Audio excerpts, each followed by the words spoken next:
Kita mendengarkan firman Tuhan dengan satu tema, yaitu fokus pada masalah versus fokus pada Kristus. Ya, fokus pada masalah atau kita mau ambil keputusan fokus pada Kristus yang tertulis di dalam Matius pasal 14 ayat 22-23. Mari kita baca.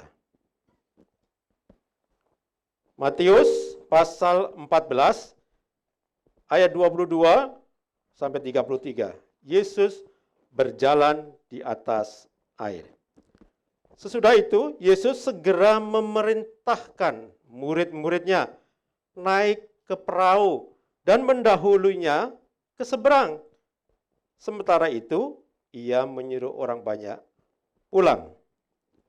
Dan setelah orang banyak itu disuruhnya pulang, Yesus naik ke atas bukit untuk berdoa seorang diri. Ketika hari sudah malam, ia sendirian di situ. Perahu murid-muridnya sudah beberapa mil jauhnya dari pantai.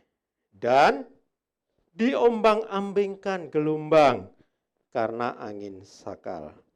Kira-kira jam 3 malam, datanglah Yesus kepada mereka berjalan di atas air. Ketika murid-muridnya melihat dia berjalan di atas air, mereka terkejut dan berseru, "Itu hantu!" Lalu berteriak-teriak karena takut. Tetapi segera Yesus berkata kepada mereka, "Tenanglah, aku ini, jangan takut." Lalu Petrus berseru dan menjawab dia, "Tuhan, apabila Engkau itu, suruhlah aku datang kepadamu berjalan di atas air." Kata Yesus, "Datanglah." Maka Petrus turun dari perahu dan berjalan di atas air mendapatkan Yesus. Tetapi ketika dirasanya tiupan angin, takutlah ia dan mulai tenggelam lalu berteriak, "Tuhan, tolonglah aku." Segera Yesus mengulurkan tangannya, memegang dia dan berkata, "Hei orang yang kurang percaya, mengapa engkau bimbang?" Lalu mereka naik ke perahu dan angin pun redalah. Dan orang-orang yang ada di perahu menyambut dia, katanya, "Sesungguhnya engkau anak Allah." Nah, demikian pembacaan kita. Bapak Ibu, ini satu kisah yang sangat kita pahami pada umumnya, yaitu kisah tentang Tuhan Yesus berjalan di atas air. Nah, kisah ini juga dipahami oleh anak-anak, khususnya anak-anak sekolah minggu. Mereka hafal betul tentang cerita ini. Yesus berjalan di atas air. Nah, Bapak Ibu, mari kita lihat bagaimana kondisi tahun 2023 ini. Tahun 2023 disebut sebagai tahun badai ekonomi oleh banyak ahli ekonomi dunia. Ya, mereka ahli, mereka memprediksi dan mereka ya punya kapasitas, punya kewenangan untuk menyampaikan prediksi mereka. Hal ini ditandai dengan munculnya gelombang PHK. Dan masih terjadi PHK dari perusahaan-perusahaan teknologi kelas dunia. Dan berita terakhir ada bank yang mulai bermasalah. Dan diikuti dengan banyak perusahaan startup yang gulung tikar. Nah, pada gulung tikar, ini kenyataannya. Perekonomian dunia, bukan perekonomian Indonesia. Murid-muridnya Yesus juga pernah ketakutan menghadapi badai ketika sedang naik perahu. Nah, Bapak Ibu, murid-murid Yesus saat itu disuruh oleh Yesus, "Kamu jalan aja sekarang. Seberangilah danau ini, pergilah ke sana." Lalu Yesus minta orang-orang, "Pulang, udah malam. Pulanglah." Nah, ketika murid-murid itu berjalan naik perahu ya, bukan berjalan maksud saya, naik perahu gitu ya. Datanglah angin sakal dan mereka berteriak-teriak. tentunya mereka juga takut. Nah, hal yang sama rupanya juga dialami oleh kita. Kita tidak berjalan sedang berlayar naik perahu di atas air laut atau air danau, tetapi kita cuma menghadapi masalah yang sama rumitnya, khususnya masalah ekonomi. Kenapa? Kondisi tahun 2023 tadi sudah diprediksi dan sudah terbukti, beberapa perusahaan gulung tikar, dan ini menjadi hal yang satu kesulitan. Nah, pertanyaannya adalah, apa yang Tuhan Yesus ajarkan kepada murid-muridnya dalam menghadapi masalah badai? Ya, bisa ditayangkan ya. Masalahnya adalah bagaimana atau apa yang diajarkan Tuhan Yesus kepada muridnya dan kepada kita semua. Untuk menghadapi badai itu yang paling penting ini. Mengapa? Karena dengan memperhatikan apa yang Tuhan Yesus sampaikan kepada murid-muridnya, kita akan sanggup melampaui badai kehidupan yang sedang kita alami. Kita disanggupkan melampauinya. Nah, bagaimana? Mari kita lihat. Yang pertama, cara menghadapi badai yang disampaikan Tuhan Yesus kepada para muridnya dan kepada kita yang pertama ada, jangan berfokus pada masalah. Jangan berfokus pada masalah. Yang pertama, ingat baik-baik. Karena kecenderungan kita sama.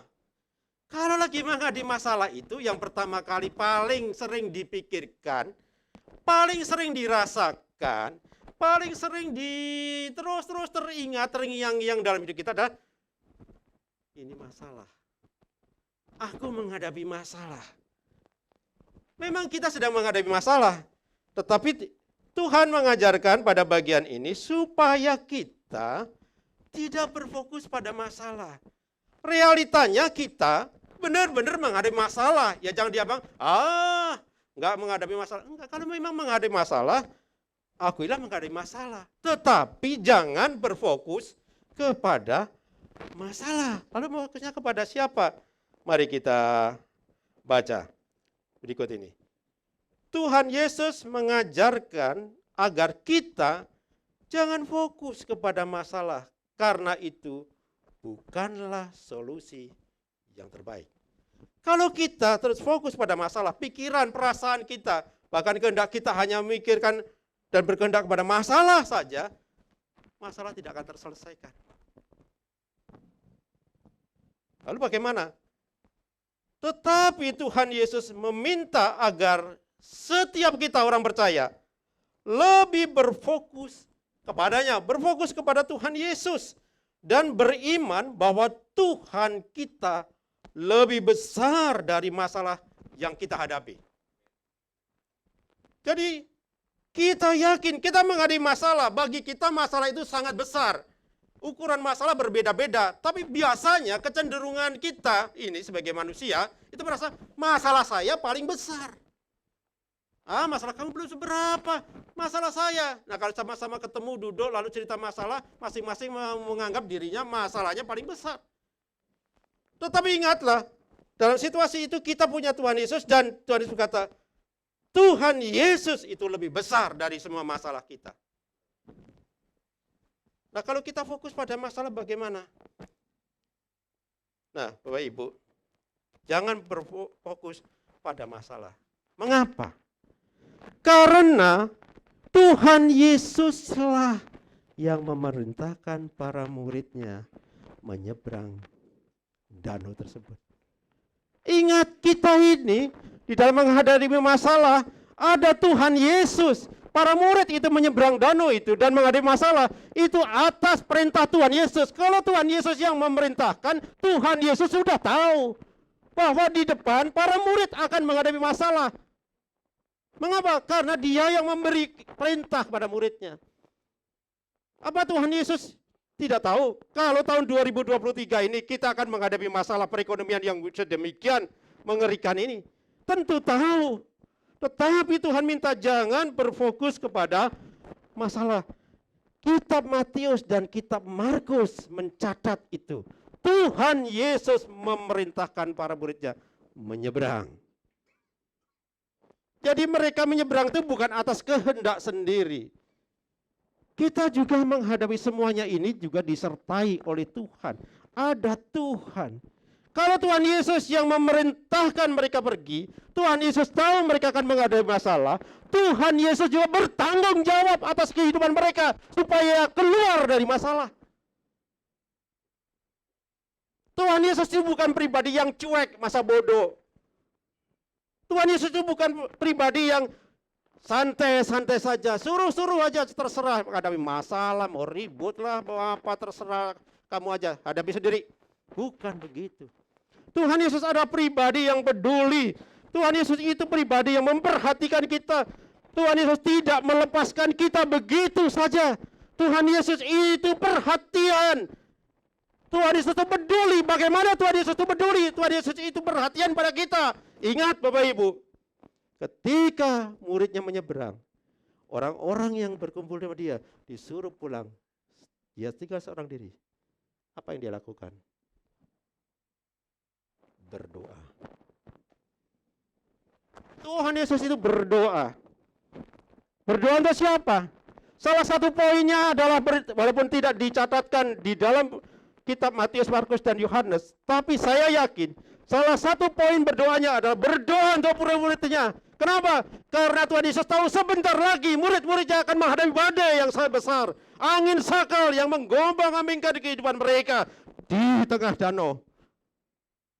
Karena itulah Tuhan Yesus peduli atas kehidupan para muridnya.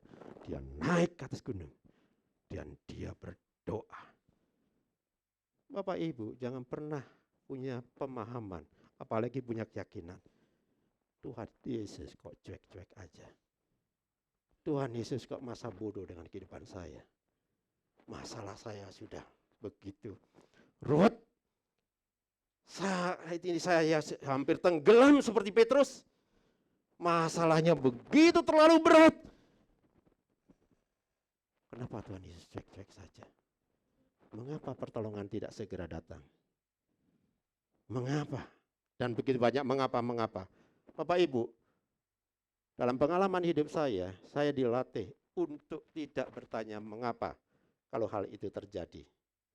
Tapi saya dilatih untuk percaya Tuhan Yesus peduli atas hidup saya. Kalau terjadi masalah, bisa saja terjadi. Tuhan Yesus itu berdoa. Tuhan Yesus itu peduli. Ya, peduli. Karena dia berdoa dengan luar biasa. Lalu, ketika ia melihat betapa payahnya mereka mendayung. Perhatikan kata. Ketika ia melihat siapa? Tuhan Yesus. Melihat dengan apa? Bukan melihat masa bodoh aja cuek.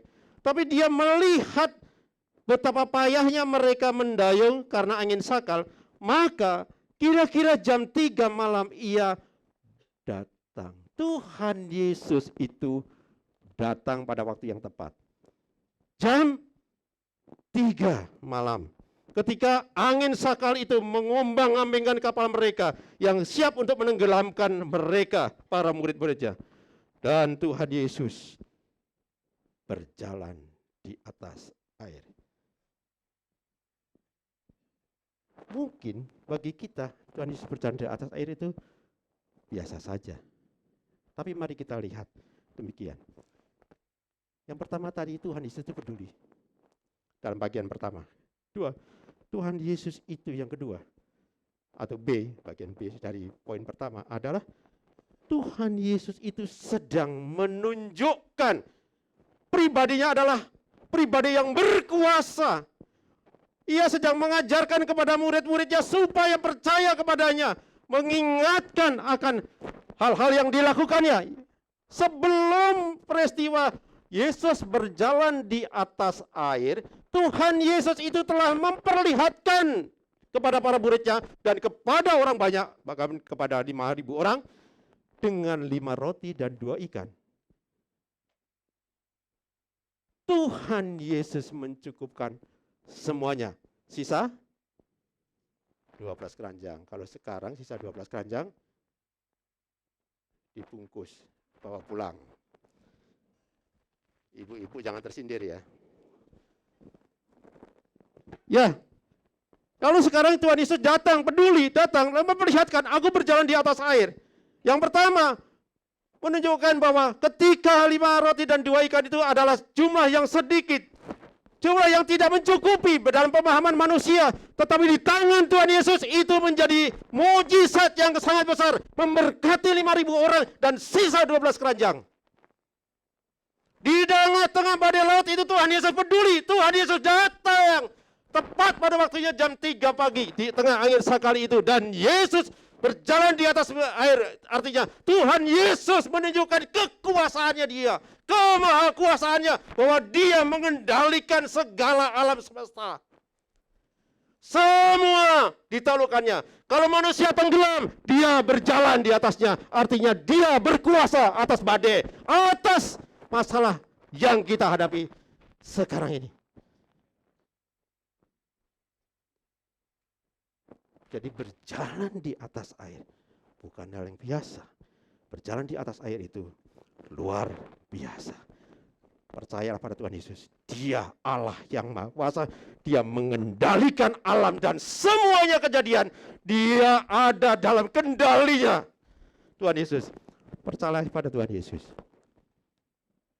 Karena itu jangan fokus pada masalah. Fokus pada Tuhan Yesus. Maka tema ini sangat tepat. Hidup berfokus pada Kristus. Itu tema besar tahun 2023. Oke, yang pertama. Yang kedua,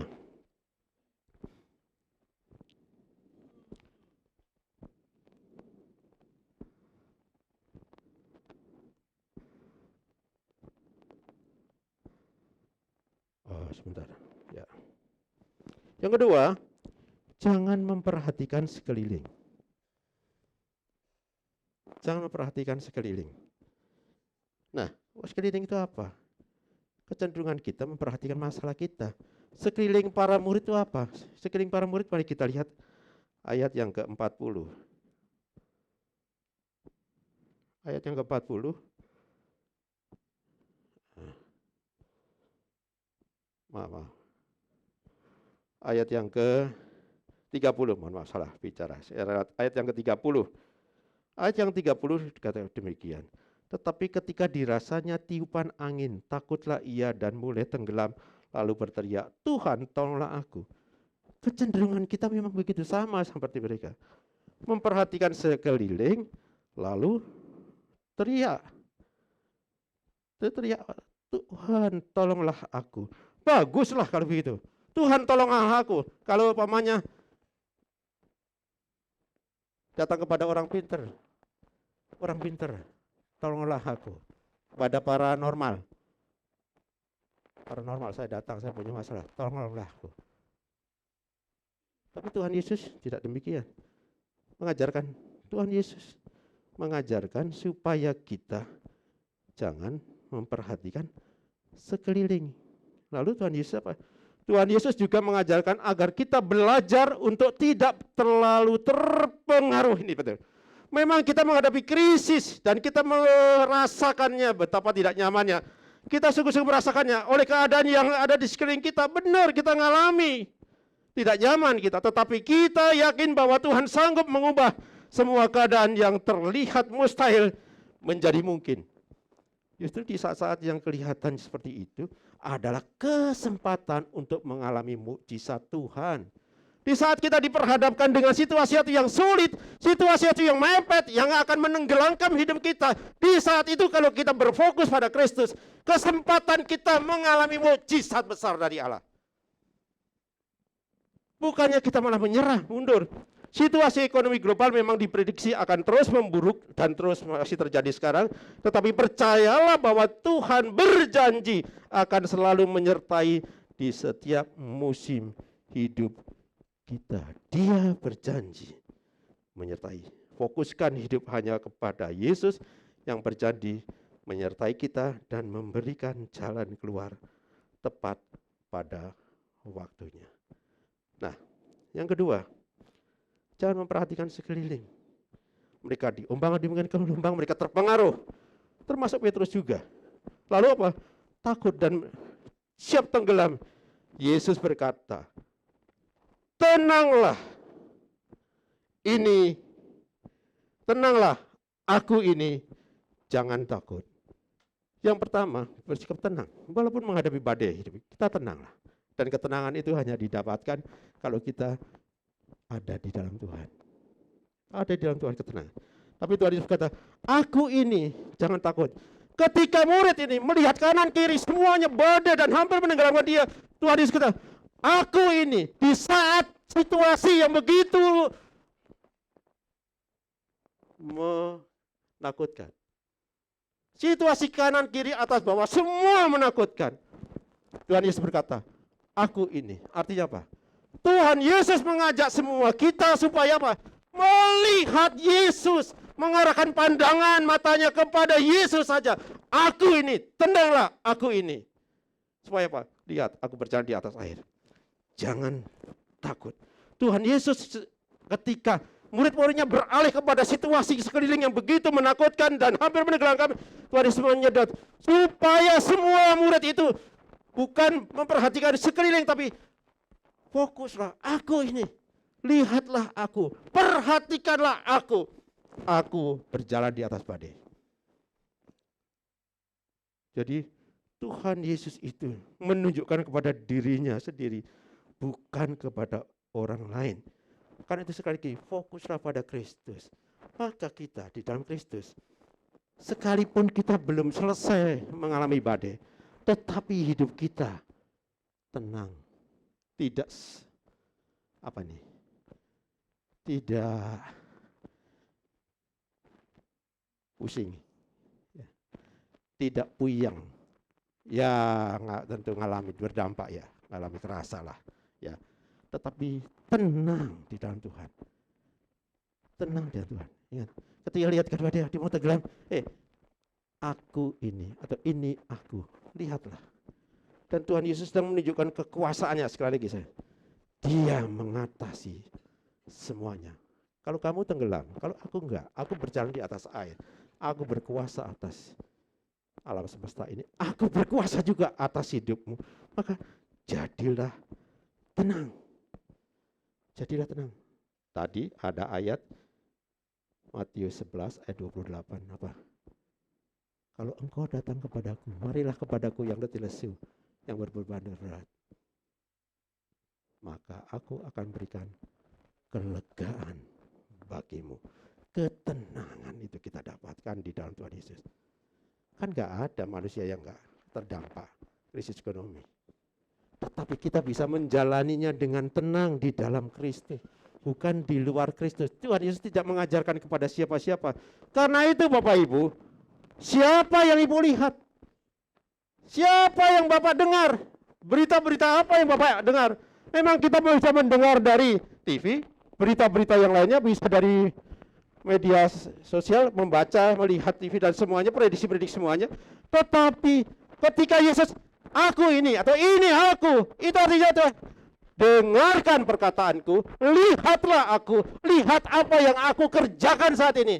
Aku berjalan di atas air, aku mengendalikan segala-galanya. Aku tidak tenggelam. Karena itu tenanglah pada Tuhan. Jangan berfokus kemana-mana, tetapi perhatikanlah Tuhan Yesus.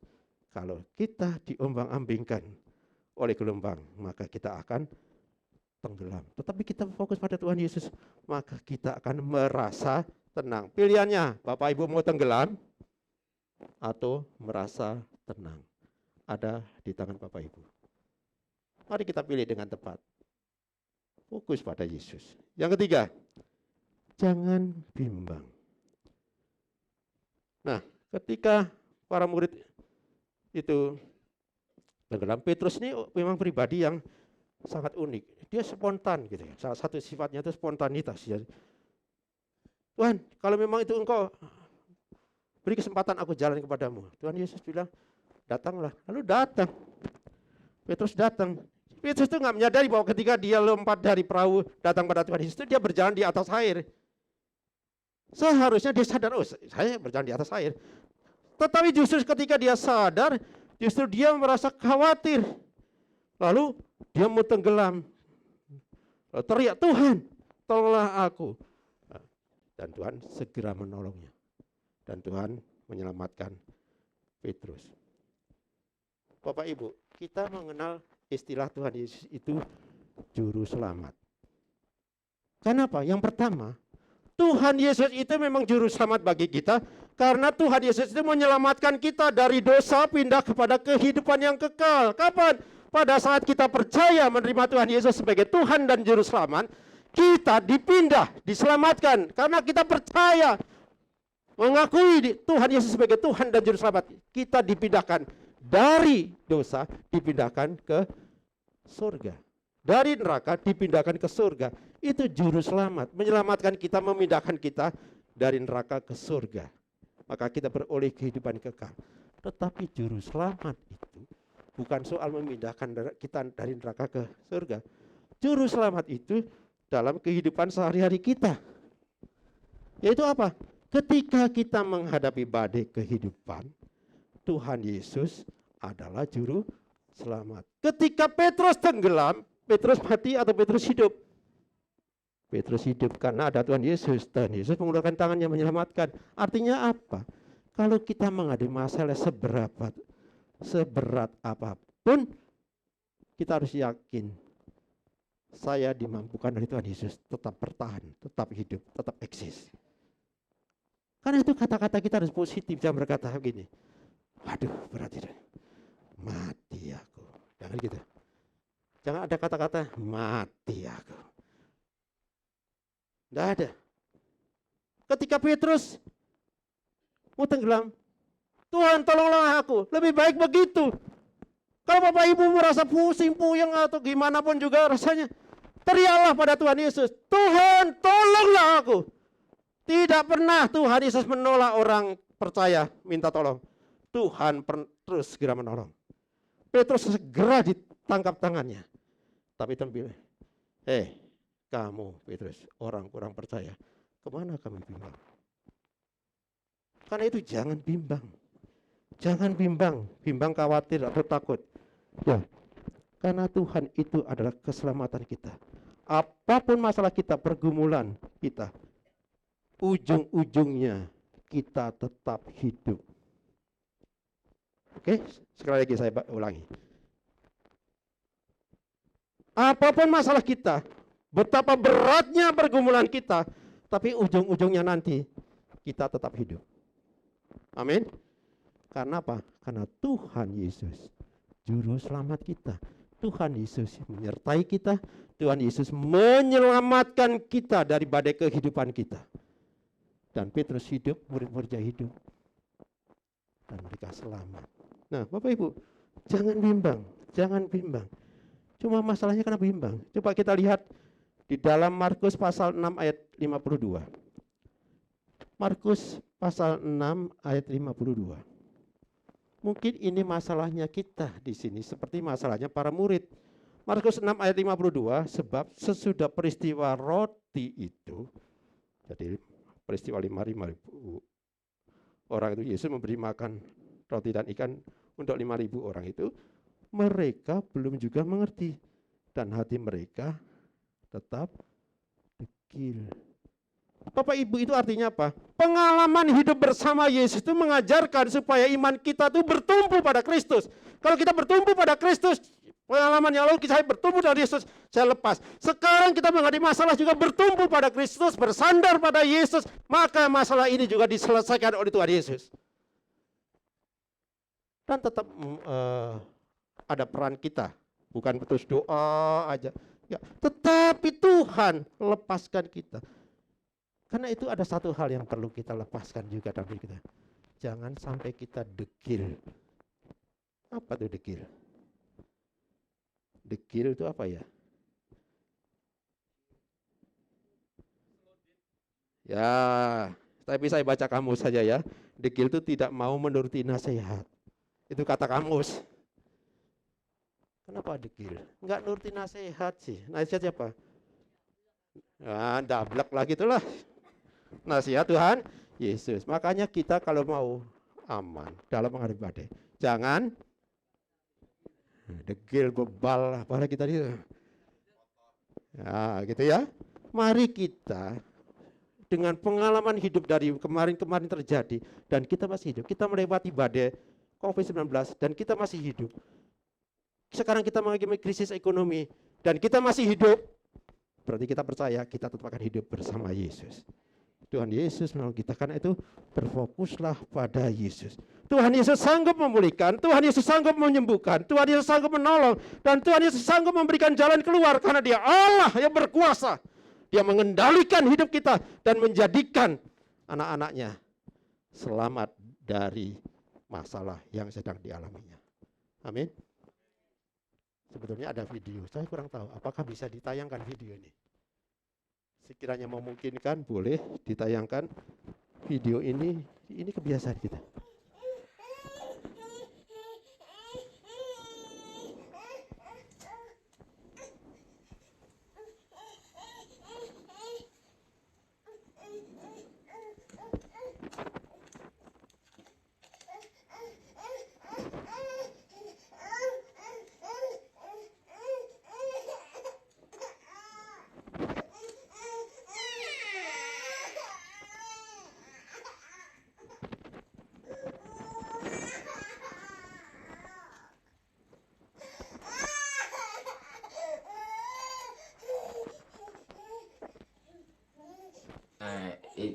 Ini parah nih.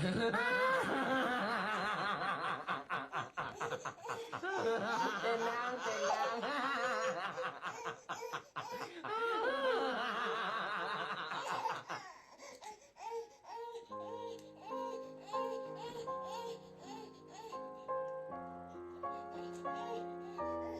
Perhatikan sekali bagian-bagian ini.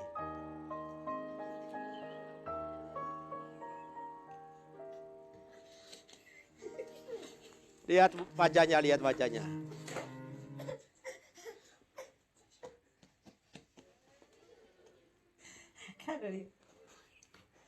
Saya harap Bapak Ibu mengerti pesan dari video ini, ya, di TikTok ya. Saya ambil sengaja. Oke. Anak kecil itu menghadapi masalah. Sebetulnya itu mungkin nggak terlalu jelas. Di depan anak kecil itu dipasang oleh orang tuanya itu semacam solid tebarman gitu ya, untuk menghadapi anak itu.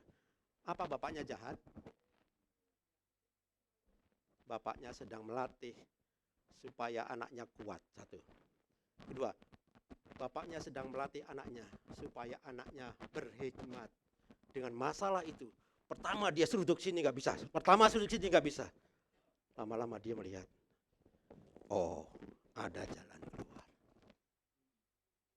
Masalah pergumulan yang dialami oleh kita bukan untuk menenggelamkan kita, bukan untuk mematikan kita, bukan untuk menghancurkan kita. Untuk melatih orang percaya kuat kalau bergantung pada Yesus, berfokus pada Yesus. Dan pada akhirnya kita akan muji Tuhan, tersenyum. Iya, ternyata Tuhan berikan hikmat. Ini jalan keluarnya. Amin. Mari kita nyanyikan pujian. Pujian yang pertama saja, bukan pujian yang, yaitu firman-Mu berkata, Kau besertaku.